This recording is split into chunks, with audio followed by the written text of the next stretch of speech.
हर हर महादेव।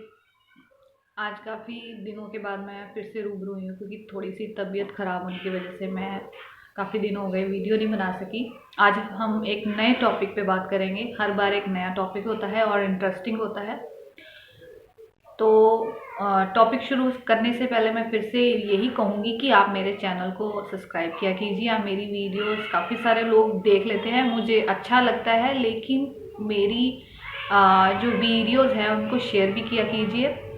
और जो नीचे जो बेल आइकन होता है उसे आप दबा दिया कीजिए ताकि मेरी वीडियोस की जितने भी नोटिफिकेशन हैं आपको टाइम टू टाइम मिल सकें। बात शुरू करते हैं। आज का टॉपिक है, हम बात करेंगे मूलधार चक्र। मूलधार चक्र के बारे में आपको पिछली वीडियोस में मैंने कहा था कि इसके बारे में हम बात करेंगे। देखिए, हमारे शरीर में 7 चक्र होते हैं। हमने पीछे कुंडलिनी के बारे में बात की थी और उस कुंडलिनी के 7 चक्र होते हैं। सबसे पहला चक्र जो है मेन चक्र, मूलधार चक्र, उसके बारे में आज हम बात करेंगे। मूलधार चक्र मैंने आपको बोला है कि जो हमारी रीढ़ की हड्डी होती है, यहाँ से गर्दन से शुरू होके नीचे तक होती है। जहाँ पे रीढ़ की हड्डी का बिल्कुल एंड हिस्सा होता है, उसके नीचे एक गुद्दा होता है। उस गुद्दे के नीचे मूलधार चक्र होता है। वहाँ पे जो कुंडलिनी की जो ऊर्जा होती है मेन मूलधार चक्र में, वो सोई होती है। उस ऊर्जा को जगाना होता है, वो मेन जड़ होती है। अब देखिए, परमात्मा ने हमारे अंदर बहुत सारी चीज़ें जो हैं, अंदर हमारे शरीर के अंदर बहुत सारी चीज़ें हैं। देखिए, भगवान ने हमें बहुत सुंदर शरीर दिया, तो हमारे शरीर के अंदर बहुत कुछ है। अगर हम शरीर की खोज करें, हम अपने आप को खुद को खोजें, हम शरीर को हम सर्च करें दिन ब दिन, तो काफ़ी फिर मतलब जो है कि आपको इंटरेस्टिंग लगेगा। तो मैं बात यही कर रही हूँ मूलधार चक्र के बारे में कि जो मूलधार चक्र है वो सबसे निचले हिस्से में होता है। और देखिए, भगवान ने ये मूलधार चक्र नीचे ही क्यों दिया है? सबसे पहली बात तो जो मेन रूट है उसका नीचे ही क्यों दिया है? जो हमारे प्राइवेट पार्ट के निचले हिस्से और रीढ़ की हड्डी के बिल्कुल निचले हिस्से पे वहाँ पे होता है। तो वो इसीलिए दिया है ताकि हम अपनी इंद्रियों को, अपनी मन को, अपनी बुद्धि को काबू करके उस ऊर्जा को जगाएं। तो मेन कारण क्या है? हम जितने भी चक्र और कुंडलिनी को जगाना, मेन कारण है साधना कर भगवान की खोज करना या भगवान की प्राप्ति, मोक्ष की प्राप्ति करना। यही कारण है।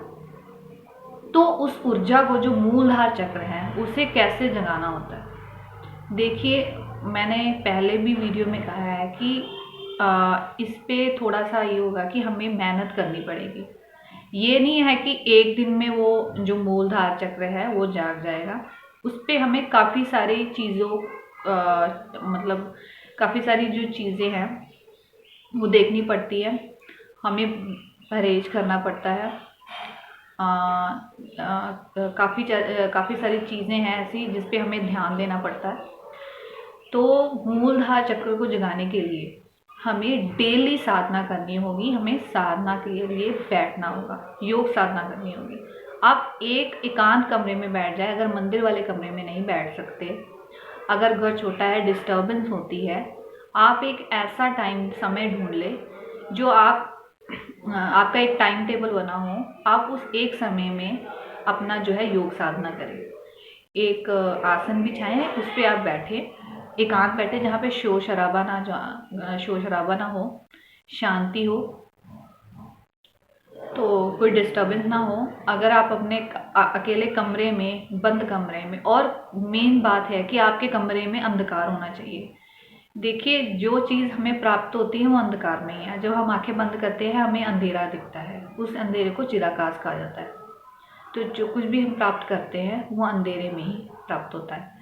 तो हम अपने एकांत कमरे में अंधेरे में बैठकर योग साधना में बैठ जाएं।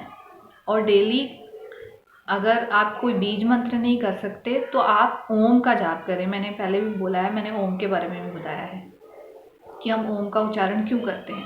देखिए, अगर मूलधार चक्र जगाना है, अगर ऊर्जा को, सोई हुई ऊर्जा को जगाना है तो मूलधार चक्र को जगाना पड़ेगा, उसकी जड़ को जगाना पड़ेगा। क्योंकि जो मूलधार चक्र है, मूलधार चक्र ऐसा चक्र है जहाँ पे ऊर्जा सोई हुई होती है। वहाँ पे कहा जाता है कि गणपति जी का वास होता है। जब हम गणेश जी की आराधना करते हैं उसमें बोलते हैं सिद्धि के दाता कहा जाता है, गणेश जी प्रथम पूज्य माने जाते हैं।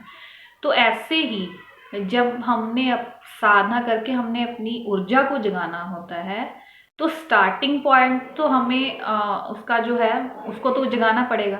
तो वो स्टार्टिंग पॉइंट जो है मूलधार चक्र, वहाँ पे गणेश जी का वास होता है। तो सबसे पहले आप माथा टेके, आसन को माथा टेके आप गणेश जी का थोड़ा सा जाप कर लें और आप ये बोले कि हे गणपति देवा, जो भी है मेरे कुंडलियों उसके चक्रों को आप जागृत करें। वो जो मेन मूलधार चक्र है, मूलधार चक्र पे गणपति जी का वास होता है, गणपति जी को जगाना होता है हमने।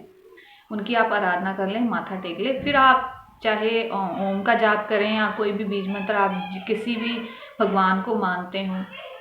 अगर आप गणपति जी की मतलब नहीं कर सकते तो वो आप उस तरह भी आप क्या कहते हैं, माथा टेके, आसन को माथा टेक कर अपने सभी जो अपना ब्रह्मांड है तो उनको माथा टेके, पहले धरती माता को माथा टेके, आसन को माथा टेके, फिर ब्रह्मांड है उनको हाथ जोड़ के प्रार्थना करें।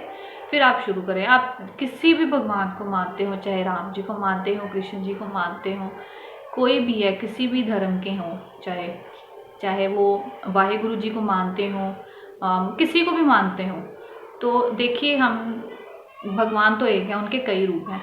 तो हमने अगर उस सोई हुई ऊर्जा को जगाना है तो हमने एकांत जगह पे बैठ के साधना तो करनी पड़ेगी। देखिए साधना सभी, चाहे हम किसी भी धर्म के हों, किसी भी भगवान को मानते हो, तो उसका जो एक ही है साधन, उसका क्या साधन है, हम आंखें बंद करके योग साधना करनी। चाहे आप किसी भी भगवान को मानते हो, उनका बीज मंत्र करें। और सबसे पहली बात ये है कि कलयुग में सबसे अच्छा है नाम। हाँ, बीज मंत्र भी बहुत बेस्ट है, नाम उससे भी ज़्यादा बेस्ट है, दोनों ही बेस्ट हैं क्योंकि बीज मंत्र में भी नाम ही आ जाता है। तो आप बैठे, आप अपने मूलधार चक्र को डेली जगाएं और डेली आप 15 से 20 मिनट आप जाप करें। आप जो योग साधना में सिंपल सी मुद्रा पे बैठ जाएं, आप इस तरीके से बैठ जाएं या इस तरीके से बैठ जाएं जैसे महात्मा बुद्ध बैठते हैं, जैसे महादेव जी हमारे बैठते हैं, उस तरीके से बैठ जाएं। आप जिस तरीके से आपको कंफर्टेबल लगता है उस तरीके से बैठ जाएं अपने मूलधार चक्र को जगाने के लिए।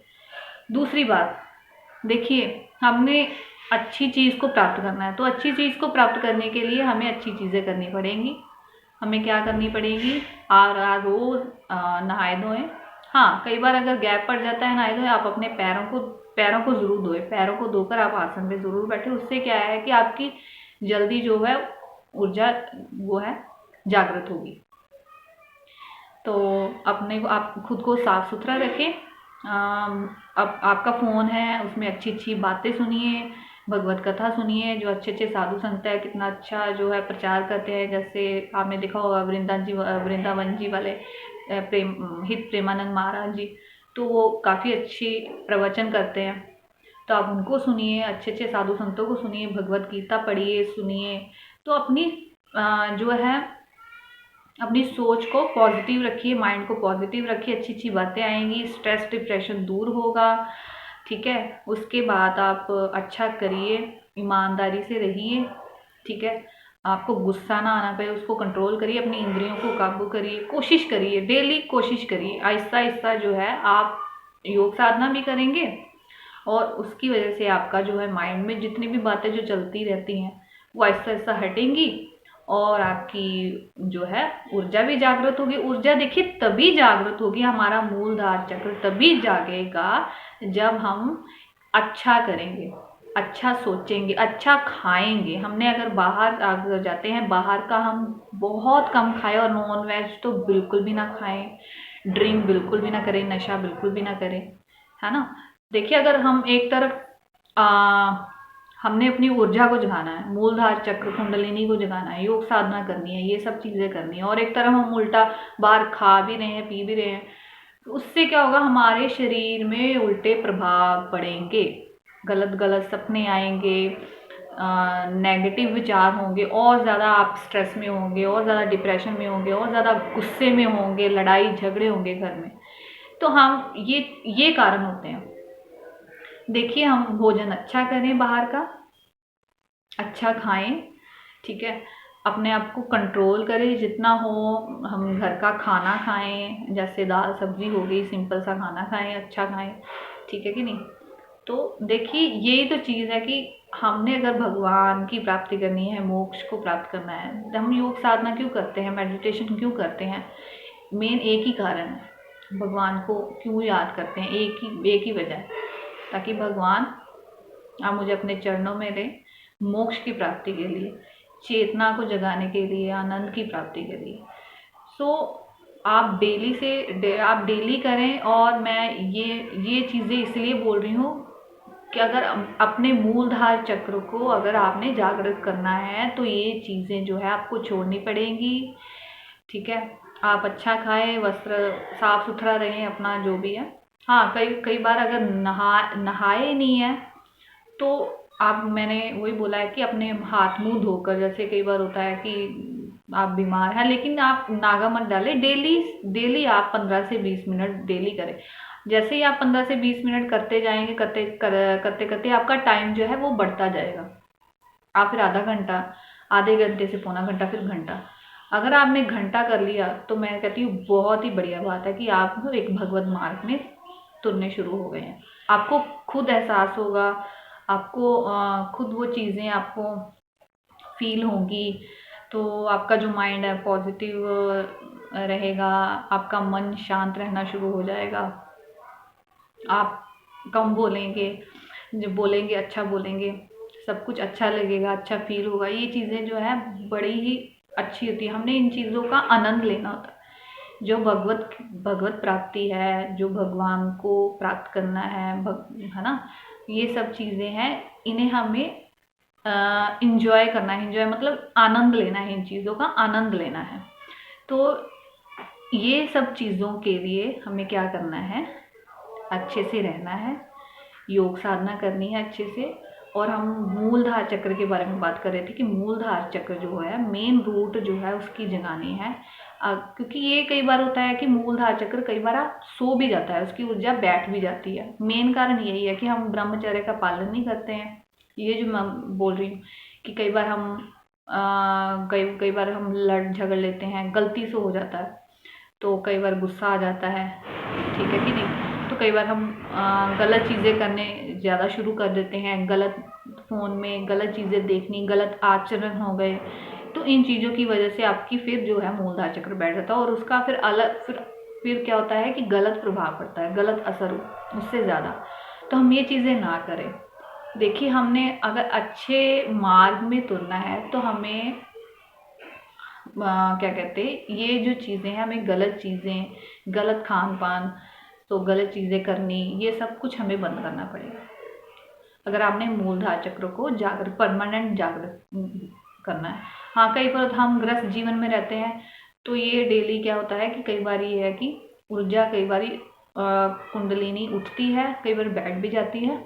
उसका कारण होता है कि कई बार हम गलत कुछ खा लिया, या कुछ गलत कह दिया, कुछ ऐसा गलत हो गया। देखिए, अगर हमने परमानेंट ब्रह्मचर्य का पालन करना है, तो परमानेंट कुंडली को जागृत रखना है, तो ये चीज़ें हमें बंद करनी पड़ेगी, ठीक है कि नहीं। हमें अच्छे मार्ग पर चलना है, तो अच्छी चीज़ें करनी ज़रूरी हैं। मूलधार चक्र को अगर परमानेंट जो है जागृत रखना है, तो ये चीज़ें आपको करनी ही पड़ेगी। तो आज का ये टॉपिक था मूलधार चक्र के बारे में, जो मेन उसकी जड़ है, ऊर्जा है, जहाँ जो है उसको सोई हुई ऊर्जा को कैसे जागृत करना है। आप देखिए, डेली करेंगे तो आपका मूलधार चक्र